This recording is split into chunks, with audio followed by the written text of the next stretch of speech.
Мен намысымды саттым, бирок анын баасын өтө кымбат койдум. Келгиле баарын башынан баштайлы. Мындан 2 жыл мурун мен ким элем? Айылдан жаңы келген студенттик жатакананын муздак бөлмөсүндө бир бөлкө нанды 3 күнгө бөлүп жеген гүл элем. Менин бөлмөмдө дайыма эски кийимдердин жана арзан кесменин жыты турчу. Апам чалып алып, кызым, ийниңдин окуусуна акча керек, атаңдын дарысына жетпей жатат деп ыйлаганда, мен жаздыгымды кучактап алып, түнү менен ачкалыктан эмес, алсыздыктан ыйлачумун. Намыс. Ооба, ошондо менде намыс бар болчу. Бирок ал намыс мага тамак берген жок. Ал намыс менин атама дары алып берген жок. Бир күнү университеттин алдында жамгырда калып, маршрутка күтүп отургам. Жанымда капкара жалтыраган Range Rover токтоду. Терезеси акырын түшүп, ичинен 50 жаштардагы костюм шым кийген өзүнө ишенимдүү адам карады. Карындаш, үшүп калыпсың, отур жеткирип коеюн деди. Анын үнү ушунчалык жумшак, бирок буйрук бергендей угулду. Мен корктум, бирок маршрутка келген жок. Ал эми унаанын ичинен келген кымбат теринин жана атырдын жыты мени мас кылды. Мен отурдум. Ошол эшикти жапканда мен өзүмдүн мурунку жашоомдун эшигин да жаптым. Анын аты Максат байке. Ал мага биринчи күнү эле суроо берди. Сендей сулуу кыз эмнеге мындай эски бут кийим кийип жүрөт? Мен уялдым. Бутумду отургучтун астына бекиттим. Ал болсо күлүп коюп, мени шаардагы эң кымбат соода борборуна алып барды. 1 сааттын ичинде мага 5 комплект кийим алып берди. Ал биринин баасы менин атамдын 1 жылдык пенсиясындай. Мен кийимдерди кийип, күзгүгө караганда өзүмдү тааныбай калдым. Мен эми байкуш студент эмес, ханшайым элем. Максат байке мени белимден кучактап, эми сен менин гүлүмсүң, мага болгону сенин жаштыгың жана сулуулугуң керек, ал эми сага менин мүмкүнчүлүктөрүм деди. Ошол түнү мен жатаканага кайткан жокмун. Мен шаардын четиндеги кымбат мейманканага бардым. Намысым токто деп кыйкырып жатты, бирок мен апамдын акча жок деп ыйлаганын эстедим. Мен көзүмдү жумдум. Эртеси эртең менен жаздыгымдын астында $1 доллар жатты. Мен ошол акчаны колума алганда биринчи жолу коркуу эмес, жеңиш сезимин сездим. Мен сатылдым, бирок мен өтө кымбат сатылдым. Эң кызыгы менин үй бүлөм. Мен айылга биринчи жолу Максат байке жиберген машина менен барганда, атам, бул кимдин машинасы, бул акчалар кайдан деп акырды. Ал мени үйүнөн кууп чыкмакчы болду, бирок мен столдун үстүнө $5000 койдум. Ата, бул акча менен сиздин операцияңызды жасай, бул акча менен инимдин контрагын төлөйбүз, бул акча менен үйүбүздү оңдойбуз дедим. Атам унчукпай калды. Ал акчаны карап, анан мага карады. Анын көздөрүндөгү намыс заматта өчтү. Ал акчаны колуна алып бөлмөсүнө кирип кетти. Апам болсо мени кучактап, кызым, бактылуу болсоң болду, ким менен болсоң да өзүң бил деп шыбырады. Ошол учурда мен түшүндүм, бул дүйнөдө намыс, бул жөн эле сөз. Баары акчаны жакшы көрүшөт. Менин ата-энем мени сатылганымды билип туруп, ошол акчаны жеп жатышат. Анан кантип силер мени күнөөлөйсүңөр? Мени ата-энем күнөөлөбөгөндөн кийин силер кимсиңер? Максат байкенин аялы Гүлмира. Ал мени таап алды. Ал менин батириме кирип келди. Мен халатчан, жаңы эле ойгонгом. Ал мага карап, сен баламдай эле кызсың го, уялбайсыңбы? Менин 25 жылдык очогумду бузуп жатасың, менин балдарымдын атасын тартып алдың деп ыйлап. Мен ага чай сунган жокмун. Мен диванга бутумду ашырып отуруп, тамекимди күйгүздүм. Гүлмира эже, Максат байке сизди эчак эле унуткан. Сизден үй тиричилигинин, тердин жана нааразычылыктын жыты келет. Ал сизге кечинде келет, бирок оюнда мен турам. Сиз анын балдарына энесиз. Ал эми мен анын аялымын. Жөн эле жашай алымын. Сиз ага тамак бересиз, мен ага жашоо берем. Кетиңиз бул жерден, менин убактымды коротпоңуз дедим. Ал менин бетиме чапты. Мен жыгылган жокмун, мен жөн гана күлдүм. Ушул колуңуз менен Максат байкеге тамак жасайсызбы? Эми ал тамактын даамы ачуу болот, анткени ал менин кучагымдан сизге барат дедим. Ал эшикти тарс жаап чыгып кетти. Ошол күндөн баштап биздин согуш башталды. Мен анын балдарынын окуусуна төлөнө турган акчаны өзүмө бриллиант алдырдым. Ал жаңы кийим алгысы келсе, мен Максатты Дубайга эс алууга алып кеттим. Мен аны акырындык менен өлтүрүп жаттым жана бул мага жагат эле. Максат менин жанымда өзүн 20 жаштагы жигиттей сезет. Ал мага: "Гүлү, сен менин экинчи демимсиң. Гүлмира менен жашоом бозоруп кеткен эле. Сен келгени дүйнөм түстүү болуп калды" дейт. Ооба, мен ага ошол түстөрдү сатам. Бир жолу кечинде ал мас болуп келип, башын тизмеге койду. Ал ыйлап жатты. Уулум мага чалып: "Ата, сен бизди саттың" деди деп өксүдү. Мен эмне кылдым? Мен анын чачынан сылап, акырын кулагына шыбырадым. "Жаным, балдарың чоңойду. Алардын өз жашоосу бар. Алар сени түшүнбөйт, анткени алар сүйүүнү билишпейт. Мен гана сени кандай болсоң ошондой сүйөм. Аларга акча берип койсоң баары тынчыйт". Мен аны үй бүлөсүнөн акырындык менен ажыраттым. Мен анын жүрөгүндөгү аталык сезимди акча менен алмаштырдым. Ал балдарына чалбай калды. Ал Гүлмиранын чалууларын блоктоп салды. Анын бүткүл дүйнөсү менин бир бөлмөлүү, бирок өтө кымбат батиримдин ичине батып калды. Мен анын башын айланткан апийим болчумун. Бир күнү университеттен чыгып, жаңы эле Максат белек кылган БМВ машинасына отурганы жатсам, мага 20 жаштардагы жигит жакындады. Ал Максатка куюп койгондой окшош эле. Бул анын улуу баласы Алихан болчу. Анын көздөрүндөгү жек көрүү мени өрктөп жибере жаздады. Сен менин апамды өлтүрүп жатасың. Ал түнү менен уктай албай, сенин сүрөттөрүңдү карап ыйлайт. Атамды бизге кайтарып бер. Сага канча акча керек? Мен иштеп берем, болгону биздин жашообузду жайына кой, деди ал үнү калтырап. Мен күлүп койдум. Көз айнегимди жылдырып, ага тике карадым. Алихан, сенин атаң мал эмес, аны кайтарып бер дей тургандай. Ал өзү мени тандаган, ал сенин апаңдан тажаган. Эгер сенин апаң өзүң карап, атаңдын көңүлүн ала алса, ал мага келмек эмес. Кет жолумдан. Менин маникюрга убактым болуп калды. Ал колумдан катуу кармап алды.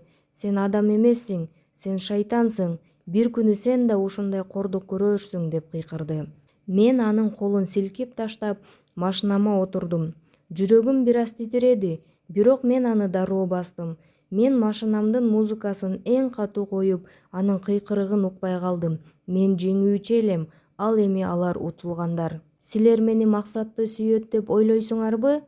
Жок, мен 50 жаштагы, курсагы чыккан, оозунан тамекинин жыты келген эркекти кантип сүйөйүн? Мен анын акчасын сүйөм. Ал эми менин жүрөгүмдө башка бирөө бар эле. Анын аты Элдар. Ал менин курсташым, жаш, сулуу, денеси чымыр жигит. Максат жумушта же Гүлмира менен урушуп жатканда мен Элдорду чакырчумун. Максаттын акчасына алынган төшөктө, Максаттын акчасына алынган ичимдиктерди ичип, мен жаш жигит менен көңүл аччумун. Бул чыккынчылыкпы? Ооба, бирок Максат мени сатып алган. Демек мен анын буюмумун. Ал эми буюмдун сезими жок. Мен Максатка жаным деп калп айтып, Элдорго сүйөм деп чындыкты айтчумун. Мен эки тараптуу оюн ойноп жаттым. Мен өзүмдү өтө акылдуу сезчүмүн. Максат мени таза деп ойлочу. Ал менин ак көңүл экениме ишенчү. Ал байкуш, ал баарын билгенде жүрөгү жарылып кетмек. Баары бир заматта өзгөрдү. Максаттын бизнесинде чоң көйгөйлөр башталды. Анын эсептери камакка алынып, өнөктөштөрү аны сатып кетишти. Ал бир күнү үйгө келип, босогого отуруп калды. Анын үстүндөгү кымбат костюму бырышып, көздөрү чөгүп кеткен. Гүлү, мен баарын жоготтум. Үйдү, машиналарды, компанияны баарын тартып алышты. Эми бизде эч нерсе жок. Бирок сен барсың го, Сен мени таштабайсыңбы, деп колумду кармады.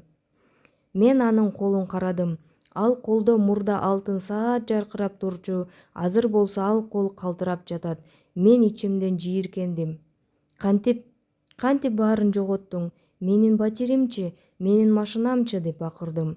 Алар да компаниянын атында эле. Бизге 3 күн убакыт беришти. Бошотушубуз керек, деди ал үнү чыкпай. Ошол учурда менин Максатка болгон сүйүүм заматта өчтү. Мен анын жанына отуруп сооруткон жокмун.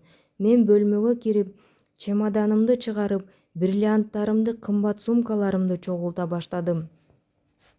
Максат бөлмөгө кирип, менин чемодан жыйнап жатканымды көрдү.